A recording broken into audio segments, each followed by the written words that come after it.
Shalom kasih Kristus, senang kita dapat berjumpa kembali. Doa dan harapan saya kita semua dalam keadaan sehat, bahagia, dan sukacita Tuhan melingkupi kita semua. Mari tetap melekat dalam Tuhan melalui renungan hari ini, agar kita semakin memiliki pikiran Kristus dengan pikiran-pikiran yang benar. Kita berdoa. Bapa, terima kasih buat kesempatan dan waktu yang indah yang Kau berikan dalam kehidupan kami, sehingga kami kembali dapat menerima kebenaran firman-Mu. Biarlah firman yang disampaikan mengisi pikiran kami, agar kami memiliki pikiran-pikiran Kristus, sehingga apa yang Tuhan kehendaki sesuai dengan rencana-Mu Tuhan dalam kehidupan kami. Ini doa kami yang kami alaskan dalam nama Tuhan Yesus. Amin.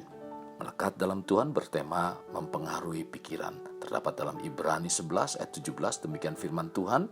Karena iman, maka Abraham tak kala ia dicobai mempersembahkan Ishak. Ia yang telah menerima janji itu rela mempersembahkan anaknya yang tunggal. Kasih Kristus, dalam ayat ini kita dapat melihat keselarasan atau kecocokan antara iman dan berpikir yang tidak berseberangan dalam diri Abraham. Jadi, renungan hari ini saya ingin menyampaikan tentang mempengaruhi pikiran. Sehubungan dengan pikiran, saya mengutip artikel Detik Jabar tanggal 22 Juli 2022 tentang mengenal apa itu peta pikiran, di mana Detik mengutip apa yang disampaikan Busan 2006. Menurut Busan, peta pemikiran atau mind mapping merupakan alat paling hebat yang membantu otak berpikir secara teratur. Peta pikiran merupakan cara paling mudah untuk memasukkan informasi ke dalam otak dan untuk mengambil informasi dari otak. Peta pikiran adalah cara yang kreatif dan efektif dalam membuat catatan, sehingga apa yang sedang dipikirkan atau resahkan dalam hati bisa mengalir secara bebas dalam bentuk peta pikiran. Masih terkait dengan pikiran, mengutip artikel Naomi Simbolon dalam jawaban.com 29 Mei 2018 tentang apakah iblis tahu apa yang kita pikirkan, dikutip dari cbn.com. Para ilmuwan menemukan bahwa otak manusia menghasilkan arus listrik seperti gelombang radio. Dalam transmisi ini menjelaskan dalam beberapa ukuran bahwa beberapa orang yang sangat dekat dengan kita mengetahui apa yang kita pikirkan meskipun tanpa berbicara dengan kata-kata yang dikeluarkan dari mulut. Dalam artikel ini menurut pendapat saya, iblis akan mengetahui pikiran kita bila membangun hubungan dengannya atau bila kita jauh dari Tuhan, di mana pikiran, hati, dan tindakan kita tidak lagi fokus pada Tuhan. Ingat, pikiran itu seperti pintu bagi hati kita. Apa yang masuk dalam pikiran kita bisa mempengaruhi isi hati kita dan akan menentukan apa yang akan kita perbuat. Jadi, pikiran kita merupakan medan pertempuran di dalam diri kita. Kalau kita tidak menguasai medan pikiran kita, maka sangat gampang kita ditaklukkan. Tetapi sebaliknya, bila kita dapat menguasai medan pikiran kita, maka dijamin kita pasti akan menjadi pemenang. Kita harus tahu bahwa sebagai orang percaya, kita memiliki otoritas atas setan dan seluruh pasukannya itu. Kita juga harus tahu bahwa Allah sudah memberikan dan menempatkan pagar pelindung di sekitar kita. Ayub 1 ayat 10. Bukankah engkau yang membuat pagar sekeliling dia dan rumahnya serta segala yang dimilikinya? Apa yang dikerjakannya telah kau berkati, dan apa yang dimilikinya makin bertambah di negeri itu.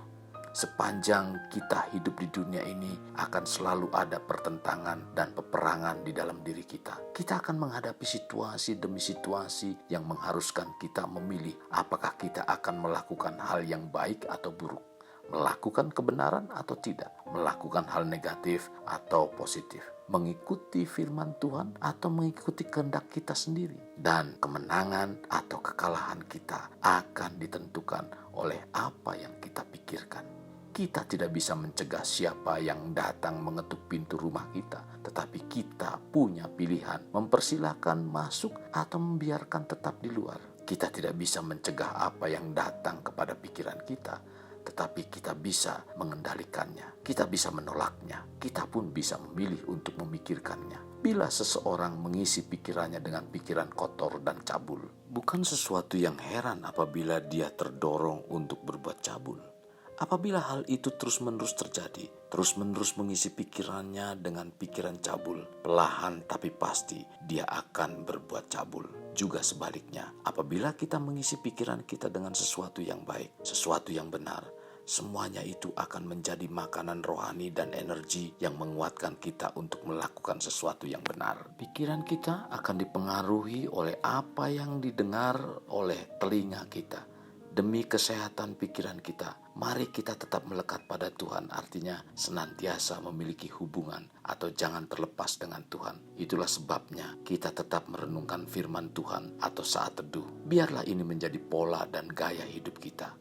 Waktu dalam melakukan saat teduh ini tidak masalah apakah melakukannya pada waktu pagi, siang, atau malam hari. Diri kita sendirilah yang paling tahu kapan waktu terbaik untuk membaca dan merenungkan firman Tuhan. Ketika kita melakukannya sungguh-sungguh dan penuh komitmen, maka pikiran kita akan senantiasa bersih. Sekali lagi, untuk selalu diingat oleh kita ialah apapun yang terjadi dalam hidup kita, libatkanlah Tuhan senantiasa. Dan Abraham telah memberikan contoh bagi kita, di mana setiap peristiwa yang terjadi, pikiran Abraham tidak terpengaruh karena imannya tetap begitu kuat pada Tuhan. Kasih Kristus, jadikan hidup kita untuk lebih bermakna. Membangun pribadi bermakna dimulai dari pribadi kita. Kita berdoa, Bapa yang baik, kami naikkan syukur kepadamu Tuhan. Hari ini Engkau mengajarkan kepada kami agar kami mampu membawa firman itu terus makin bertumbuh dalam kehidupan kami, sehingga firman mempengaruhi pikiran kami, agar kami terus dipengaruhi dengan firman Tuhan, di mana kami terus berpikir hal-hal yang baik, yang benar, karena itulah yang menjadi keinginanmu Tuhan. Pimpin kami, biarlah semua yang kami kerjakan, kami lakukan sesuai dengan kebenaran firman-Mu, sehingga buah-buah yang kami hasilkan adalah buah-buah yang seperti apa yang Kau inginkan, yang menyukakan hati-Mu. Ini doa kami, dalam nama Tuhan sekali berdoa. Amin. Kasih Kristus, mari kita akhiri dengan mengendahkan kedua tangan kita. Terimalah anugerah berkat dari Allah Bapa, kasih sayang daripada Yesus Kristus, dan persekutuan dengan Roh Kudus yang mencurahkan berkat secara rohani, berkat secara jasmani, dan berkat secara ekonomi, di mana berkat Abraham, berkat Ishak, berkat Yakub dicurahkan dan dilimpahkan dari saat sekarang sampai Maranatha tiba, dalam nama Tuhan Yesus. Amin. Sampai jumpa di renungan berikutnya. Tuhan Yesus memberkati. Jangan lupa like, share, dan subscribe.